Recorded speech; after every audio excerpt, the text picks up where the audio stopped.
नमस्कार मित्रों, आज हम चर्चा करने वाले हैं हेल्थ एंड सेफ्टी पॉलिसी के ऊपर, यानी कि जिसे हम कहते हैं स्वास्थ्य एवं सुरक्षा नीति। सबसे पहले हम ये देखते हैं कि ये नीति क्या होती है। नीति यानी एक प्रणाली या एक सिस्टम। जानना जरूरी है कि ये पॉलिसी किस रूप में होता है।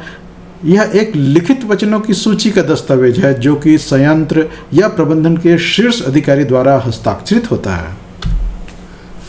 किसी प्रणाली का क्या काम होता है? यह प्रणाली दिशा निर्देश प्रदान करता है। किस प्रकार का दिशा निर्देश प्रदान करता है? यह ऐसा दिशा निर्देश प्रदान करता है जिससे कि एक तर्क संगत लक्ष्य की प्राप्ति की जा सके। पॉलिसी कितने प्रकार का हो सकता है? प्रत्येक लक्ष्य हेतु एक पॉलिसी का निर्धारण किया जा सकता है। एक लक्ष्य हेतु बना पॉलिसी दूसरे लक्ष्य हेतु बने पॉलिसी के परस्पर विरोधी न हो, अपितु एक दूसरे के पूरक के रूप में हो। इसको समाप्त करें तो पता चलता है कि पॉलिसी क्या है। पॉलिसी जो है निर्णयों को दिशा देने एवं एक तर्क संगत लक्ष्य को प्राप्त करने हेतु दिशा निर्देशों की एक सुचिंतित प्रणाली है। अब हम इसी के तारतम्य में देखते हैं कि स्वास्थ्य एवं सुरक्षा नीति क्या है। स्वास्थ्य एवं सुरक्षा नीति प्रबंधन के कार्यस्थल पर स्वास्थ्य एवं सुरक्षा की व्यवस्था करने के समर्पण एवं दृष्टिकोण को उजागर करता हुआ एक दस्तावेज है। इसमें 3 चीजें सम्मिलित होती है।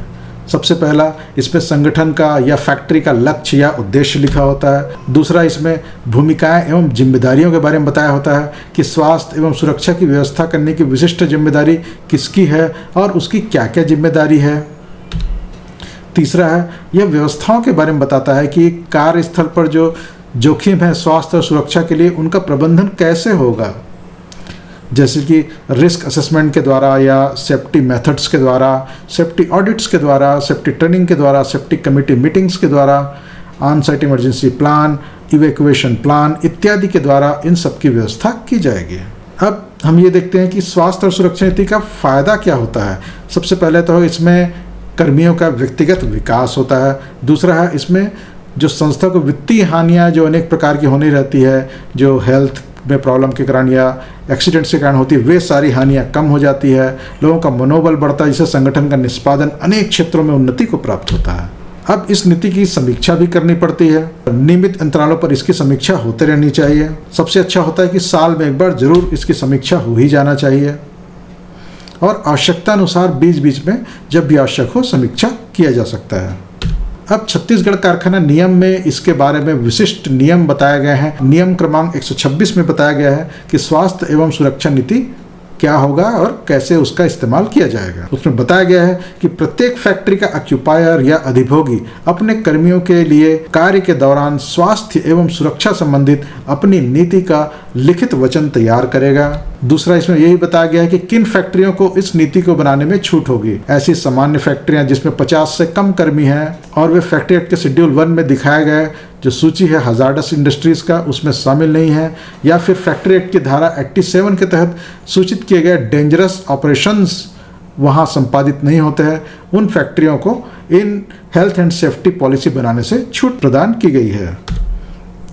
अब इस छूट की सीमा भी है कि यदि मुख्य कारखाने निरीक्षक को लगता है कि छूट देने वाली जो इंडस्ट्रीज़ है उनमें भी किसी वर्ग में इस प्रकार के हेल्थ एंड सेफ्टी पॉलिसी होना चाहिए तो वो अनिवार्य कर सकता है। अगला है कि हेल्थ एंड सेफ्टी पॉलिसी में क्या क्या चीज़ें होनी चाहिए। इसके बारे में छत्तीसगढ़ कारखाना नियम में भी बताया गया है। सबसे पहला कि इसमें शीर्ष प्रबंधन का स्वास्थ्य, सुरक्षा एवं पर्यावरण एवं समस्त संबंधित वैधानिक आवश्यकताओं के प्रति घोषित इरादे और प्रतिबद्धता जरूर समाहित होनी चाहिए। दूसरा है कि इस घोषित नीति को कार्यान्वित करने के लिए संगठन की स्थापना, जिसमें कि विभिन्न स्तरों को सुस्पष्ट जिम्मेदारियां दी गई हो। तीसरा, इसमें यह भी शामिल होना चाहिए कि इस नीति को प्रभावी बनाने के लिए क्या क्या व्यवस्थाएं की गई हैं। इसके अगले पॉइंट में यह बताया गया है कि स्वास्थ्य एवं सुरक्षा नीति में क्या क्या चीज़ें उल्लिखित होनी चाहिए। सबसे पहला, इसमें यह जरूर उल्लिखित होना चाहिए कि कर्मियों को शामिल करने के लिए क्या व्यवस्था की गई है।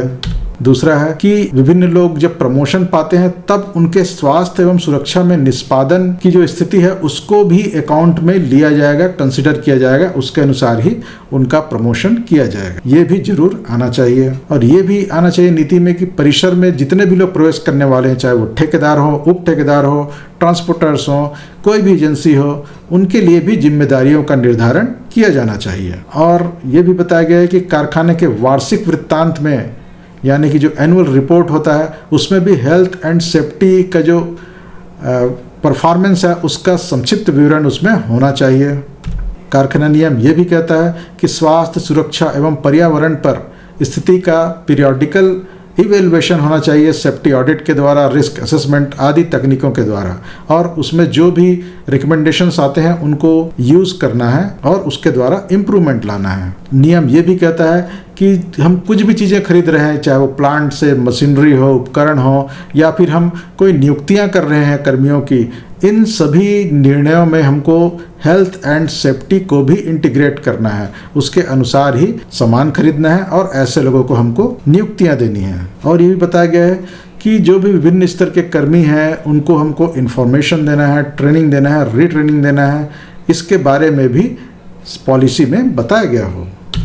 कारखाना नियम ये भी कहता है कि स्वास्थ्य एवं सुरक्षा नीति की जो प्रति है वह अधिभोगी द्वारा हस्ताक्षरित होना चाहिए और उसकी प्रति मुख्य कारखाना निरीक्षक को और जो संबंधित क्षेत्र का जो कारखाना निरीक्षक है उसके पास भी उसकी प्रति उपलब्ध कराया जाना चाहिए। और इस नीति को अनेक माध्यमों से प्रचारित किया जाए, जैसे कि उसकी प्रतियां ठेका कर्मियों को, अप्रेंटिस, परिवहन कर्मी, सप्लायर, सभी कर्मियों को उपलब्ध कराया जाए, और संचार के जितने भी माध्यम हो सकते हैं उन सभी का इस्तेमाल करके हमारे उस संयंत्र के स्वास्थ्य एवं सुरक्षा नीति का प्रचार होना चाहिए।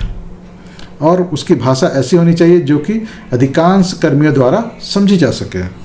अब बारी आती है संशोधन की कि उसमें संशोधन कब किया जाएगा और क्यों किया जाएगा।